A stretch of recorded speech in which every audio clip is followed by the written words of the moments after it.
자, 이제 왼쪽에 강론의 마지막 나무까지인 금융론 정리해 볼까요? 자, 금융론도 정말 중요합니다. 부동산이 워낙 고가다 보니까 금융론, 여러분도 별표 3개예요. 그래서 넘버 3입니다. 경제론, 투자론, 금융론. 너무너무 중요해요. 이것만 정복하면 뭐 거의 부동산 학계론을 정복했다, 이렇게 볼 수도 있죠. 그래서 현재는 부동산에 머물지 않고 이게 사실 금융화되고 있는 거죠. 그래서 우리가 많이 뉴스에 접한 뭐 리만 브라더스 사태라든지, 그죠? 이런 것도 사실 뭐예요? 다 모기지. 부동산 관련 금융이 문제가 돼서 그런 사태가 번진 거죠. 그렇죠? 부동산 금융 정책이 얼마나 중요한지 우리가 알 수가 있습니다. 자, 그러면은 네 번째 큰 테마, 금융론 보도록 하겠습니다. 금융이라는 기본적인 금융의 개념은 뭐예요? 자금의 융통, 줄여서 뭐예요? 금융, 그렇게 하는 거죠. 그러면 이 자금을 갖다가, 돈을 어떻게 융통, 조달할 건가, 이게 중요한 문제가 될 수밖에 없겠죠. 그래서 우리 보면은 5번째 금융론에서 5번 해가지고 뭐라고 돼 있어요? 저당 상환 방법, 이렇게 죠. 돈 꾸는 방법이에요. 돈을 꾸면 결국은 갚아야 되겠죠. 갚은 게 상환이죠. 그죠? 빌려준 쪽에서는, 은행에서는 대부다 오고, 여기서는 그냥 상환이다 오고, 같은 개념이 결국 돈 빌려주고 빌려받는 거다. 돈 꾸는 방법이 뭐가 있느냐? 보니까 저당 상환 방법이더라. 그래서 첫 번째는 금리에 따라서 이렇게 나눠볼 수 있다. 이자율에 따라서. 이자율이 딱 고정이 돼서 안 움직이면 뭐예요? 계속 9%, 그러면 9%로 가는 거예요. 이렇게. 그렇지 않고 뭐 5%였다가 9%였다가 10%였다가 뭐 20%였다가 또 뭐 5% 내려왔다, 이렇게 이런 거 이제 변동이 되죠. 그래서 고정금리가 있고 변동금리가 있습니다. 그러면 기본적으로 이건 우리가 다 알죠. 은행에서 대출을 받아봤기 때문에. 그러면은 이게 대체 구체적으로 뭐냐 이거예요. 보니까 교재 한번 봅시다. 금리 이자율에 따른 분류해가지고 5번 저당 상환 방법이에요. 그래서 첫 번째 금리 이자에 따른 분류해서 고정이자율 보니까 뭐예요? 두 번째 줄에 비예상 인플레율은 금리에 반영이 안 된다. 예상이 되지 않는 어떤 인플레 같은 거 있죠. 우리 대표적으로 IMF 때 그냥 금리가 뭐 20% 이상 치솟고 그랬잖아요.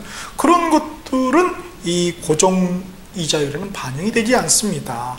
그쵸? 예상되는 대충 뭐 물가 상승 어느 정도니까 그 정도 이렇게 포함한 게, 그게 이제 고정 이자율 저당 대부법이죠. 그래서 초기 금리는 뭐예요? 좀 높아요. 왜? 변동 가능성이 적으니까 좀 안정적이다 해서 안정적인 상품이니까 금리가 변동금리에서 높을 수밖에 없겠죠. 그렇죠? 그러나 자, 변동 이자율 저당 대부법 보니까 모든 인플레율이 금리에 반영된다. 모든 인플레율이. 그렇죠? 그래서 비예상 인플레율까지 금리에다가 딱 반영시킵니다. 금리에다 반영시켰다는 것은 결국 금리는 누가 부담합니까? 대출 받은 사람, 우리가 부담하는 거죠? 우리 부담이 늘어난 거예요.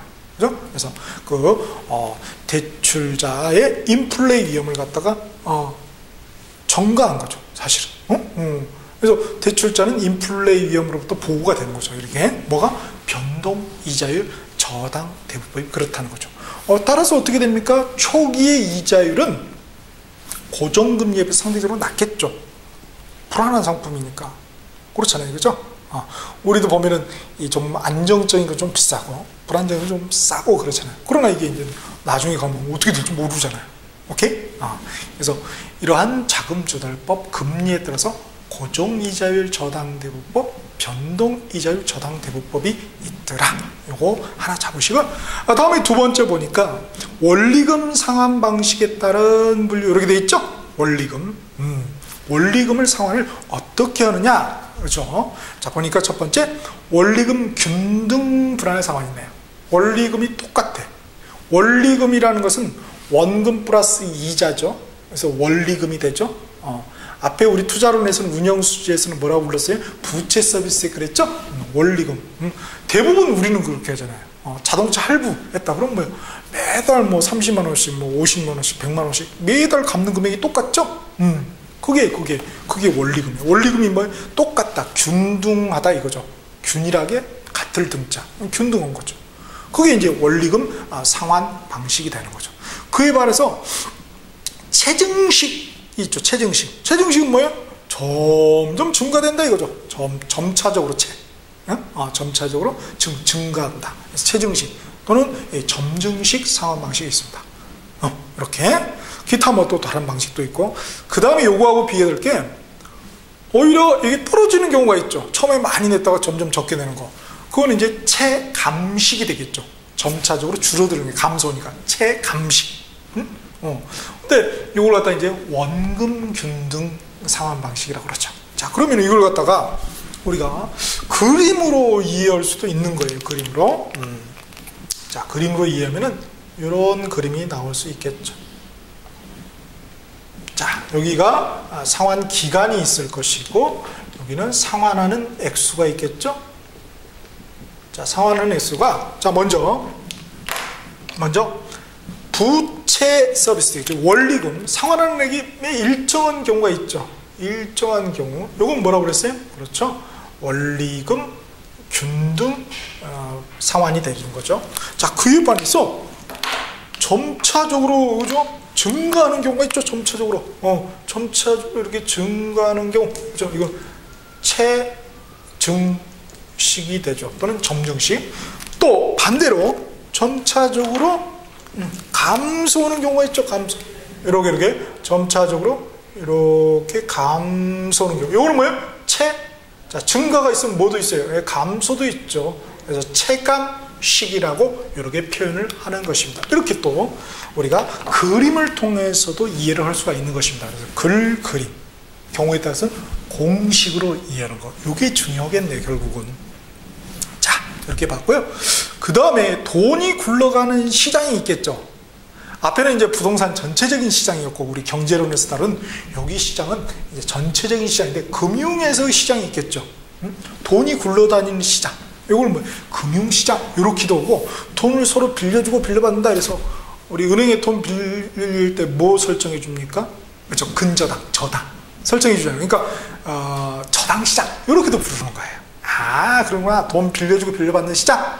자, 그걸 이제 우리 교재에서는 6번째 저당시장 이렇게 돼 있죠.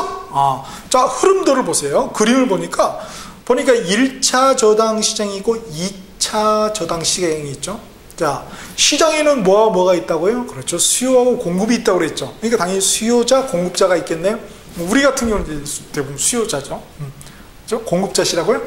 그 VIP 룸에 가시겠네.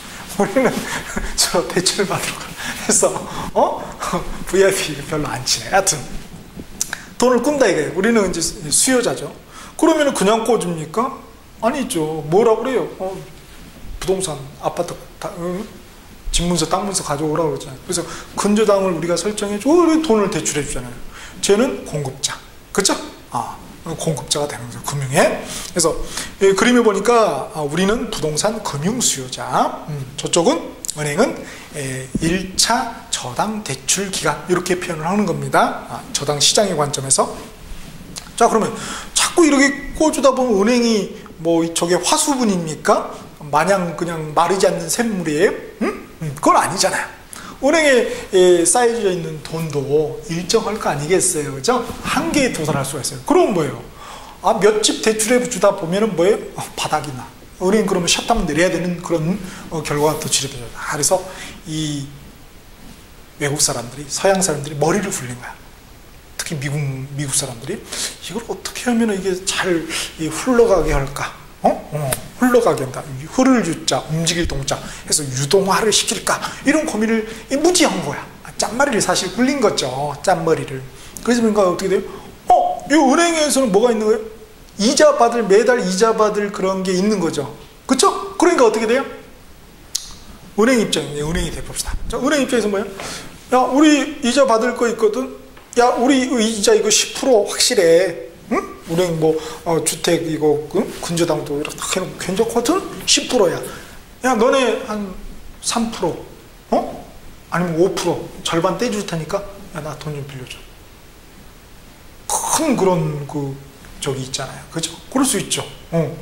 그럼 그걸로 해서 돈을 꿀 수도 있는 거, 은행이. 그죠? 그러면 어떻게 돼요? 그래, 좋아. 그럼 투자를 하겠죠. 그죠? 자, 그게 이제 2차 저당 시장에서 일어나는 일이에요. 그래서 보니까, 그림에 보니까, 동그라미 4번, 1차 저당 대출 기간 밑에 보니까, 동그라미 저당 패키지 등으로 대출 채권을 유동한다. 이러겠죠? 이 패키지로 묶어. 저당 상품을. 그래서 이제 2차 거기에 저당 대출 기관이 있습니다. 우리나라가 한국주택금융공사예요. 거기 얘들이 뭐예요? 이제 대행을 시키는 거죠. 얘들이 뭐예요? 너 은행? 그래? 우리가 이거 해줄게. 그래서 이 MBS라는 걸 만들어요. 그죠? MBS, ABS, 뭐 이런 게 MBS. 좀 말이 생소하죠. 모기지 백드 시큐리티스입니다. 그래서 주택 저당이 있었죠. 원래 1차 저당 대출 기간에 주택 저당. 그거를 담보로 해서 백이 있다 이러죠. 우리가 백그라운드, 백트, 담보가 된 그런 증권입니다. 시큐리티스. 그죠? 그래서 MBS라고. 그거를 발행을 해. 그래서 뭐예요? 뭐 삼성생명이나 뭐 교보생명 큰 데들 있잖아요. 물론 일반 개인도 참가할 수 있습니다. 근데 돈이 없어서 그렇지. 걔들한테 야 너네 3% 줄게. 안정적이야. 이거 증권이야. 이렇게 해서 돈을 또 증권하고 바꾸는 거야. 이렇게. 그러면 이제 거기 삼성생명에서 돈이 들어오겠죠. 근데 이 삼성생명도 굉장히 이익이죠. 왜냐하면 굉장히 큰 자산 규모의 3%라고 생각해보세요. 그건 어마어마한 겁니다. 그렇죠? 우린 뭐 3% 너무 이게 싸게 보시는 그게 아니에요. 덩치가 이런데 요거의 30%하고요 이거의 3%는 게임이 안 되죠. 그러니까 이게 그래 또 장기적이니까 그리고 딱 해서 그러면 돈 가져오면 스스로 이렇게 떼고 딱 주는 거예요. 야 내 삼성에 돈 유치해서 MBS 팔아. 야 있다. 그러면 또 은행에서는 뭐예요? 그래 그거 이제 돈이 은행에 또 금고가 찬 거예요. 또 이제 대출해 줄 수 있겠죠? 그러면서 또 뭐예요? 저당 그건 설정해가지고 여기 있을 거 아니에요. 저당 채권이. 그걸 또 이게 또 한국주택금융공사. 그럼 여기 또 여기 하면서 계속 이렇게 흘러가죠. 흐를 요자 움직일 동자. 돈이 이렇게 자금이 유동화된다 이거죠. 뭐를 통해서? 바로 2차 저당 시장을 통해서. 그렇죠? 요게 저당 시장의 흐름입니다. 그래서 이 저당 채권을 유동화하는데 결정적인 기여를 하는 게 바로 2차 저당 대출 기관이죠. 그렇죠? 그 기관으로서 우리 한국주택금융공사가 있다는 거예요. 그래서 쭉 넘겨보시면은 4번, 가로 4번 해가지고 한국주택금융공사 역할이 나와 있습니다. 거기에 보니까 그 중에서 특히 모기지론, 모기지 이런 것들이 있죠, 그렇죠? 모기지론 우리가 이제 보금자리론 그러는데 이 집을 살려면 너무 비싸. 그런데 이제 대출을 받으려는데 은행 가도 너무 단기잖아요. 그러니까 장기로 이렇게 대출. 보니까 30년까지 그죠? 그래서 주택을 담보로 10년 이상 장기 대출을 해주는 제도가 바로 모기지론이에요. 모가지가 아닙니다. 모기지. 이런 거죠. 그 다음에 이렇게 주택을 이제 샀는데 나중에 이제 늙고 나면은 뭐밖에 없어요? 늙은 남편하고 늙은 강아지밖에 없잖아요. 그쵸? 용돈이 없어. 직장도 은퇴고. 그런데 가지고 있는 건 뭐예요? 주택이 있죠? 절대 자식에게 주택은 주는 게 아니에요. 노후를 준비하세요. 요거를 해서 이제 요거를 담보로 해서 이 은행에서 용돈을 타다 쓰는 거예요. 매달 뭐 100만 원, 200만 원 이렇게. 요게 뭐 이제 거꾸로죠? 모기지에. 거꾸로를 우리가 역이라고 그러잖아요. 그죠? 그래서 역모기지 이렇게 합니다. 그래서 주택을 담보로 해서 연금을 받는, 연금이라는 게 매달 일정한, 매 기간 일정한 금액을 갖다 우리가 연금이라고 합니다. 꼭 연 단위로 받는 게 아니라 매 기간, 뭐 한 달이면 한 달, 뭐 1년이면 1년 이렇게 매 기간 일정하게 받는 금액을 갖다 우리가 연금이라고 그래요. 연속된 그 금액이잖아요. 자, 그래서 그걸 갖다 우리가 주택연금제도다 이런 표현을 쓰는 것입니다. 또 그러한 금융제도가 있구나. 자, 그런데 이 자금을 조달하는 기법에 말이죠. 선진 기법이 있습니다. 그게 이제 7번 테마로 나와 있죠. 자금 조달 기법에서 MBS라는 게 있고 또 ABS, 신디케이트, PF. 요새 최근에 요게 문제죠. PF. Product Financing, 그다음에 WICH라는 것이 있습니다. 이렇게. 자, 이렇게 해서 선진 기법에 자금 조달 기법이 있다는 거. 그 중에 이제 MBS. MBS는 이미 우리가 저당 시장 볼 때 다뤘습니다. 개념은. 자, 그래서 MBS라는 게 있고, 그 다음에 보니까 ABS라는 게 있네. ABS, 어떤 분이 그러더라고요. ABS 나도 안다고. 응? 오토 브레이킹 시스템 아니냐고. 응? 부동산에도 뭐 그런 게 있나? 그게 아니고. 이게 보니까 에셋이에요. Asset Backed Securities. 그래서 자산담보부 증권입니다. 기업들, 특히 이제 금융기관들이 보면은 연수원들 엄청 많습니다. 건물들, 토지, 돈 되잖아요. 그걸 그냥 묵혀둘 게 아니라 그거를 담보로 해서 돈을 조달할 수도 있는 거예요. 그렇죠? MBS는 저당 채권을 이렇게 해서 담보로 해서 돈을 조달한 거고, 요거는 뭐예요? 자기 금융기관이, 은행이 가지고 있는 부동산을 담보로 해서 돈을 조달, 에셋, 자산, 그 중에 대표적인 게 부동산 아니겠어요? 그거를 담보로 해서 증권을 발행해서 돈을 조달하는 게, 그게 ABS입니다. 그죠? 그 다음에 이제 신디케이트라는 게 있죠? 신디케이트, 신이라는 게 라틴어로 투게더 이런 의미라고 그래요. 저도 잘 모르지만. 근데 그건 알 것 같아, 우리가. 뭐? 이번 올림픽 할 때 보면은 수영할 때, 하계 올림픽 할 때 말이죠. 수영하는데 정말 멋지신 분들이 나와가지고 여러 명이서 여자 수영 선수들이 싱크로나이즈드 스위밍 보시죠? 왜 남자는 없는지 몰라. 남자는 이 다리가 나오면 이 혐오가 생기나? 여하튼 모르겠어요. 여하튼 그걸 갖다 우리가 싱크로나이즈드 스위밍이죠. 씬이 뭐야? 함께. 이거 싱크로나이즈는 혼자 하는 게 아니에요. 여러 명이 함께 이렇게, 떼거지로, 떼거지 수영, 요거죠, 그죠? 그러니까 이 신디케이트도 뭐예요? 혼자 투자하긴 뭐니까 떼거지로 달라붙어가지고 이렇게 직접 투자하는 거. 요게 뭐예요? 신디케이트라고 합니다. 오케이. 그 다음에 이제 4번. 최근에 요게 문제가 되죠. 문제입니다. PF, 프로젝트 파이낸싱. 프로젝트는 뭐 개발 프로젝트 있겠죠, 그죠? 뭐 용산 개발 프로젝트라든 뭐 다른 판교 개발 프로젝트, 이런 프로젝트를 진행을 하면 나중에 수익이 생기겠죠, 그죠? 그 수익을 담보로 해서 파이낸싱, 파이낸스라는 것은 자금을 조달하다 이런 용어잖아요. 돈을 조달하는 거예요. 뭐를? 부동산을 담보로 해서 수익성, 사업의 수익성을 담보로 해서 이렇게 조달하는 게 프로젝트 파이낸스입니다. 그게 PF구나. 그 다음 마지막으로 리츠라는 게 있죠. 뭐 리얼 이스테이트 인베스트먼트 트러스트 해서 부동산 투자회사 이렇게 되는데, 여기 보니까 난 투자하고 싶어, 부동산. 근데 목돈이 없어. 그냥 한 1,000만 원 막 이래.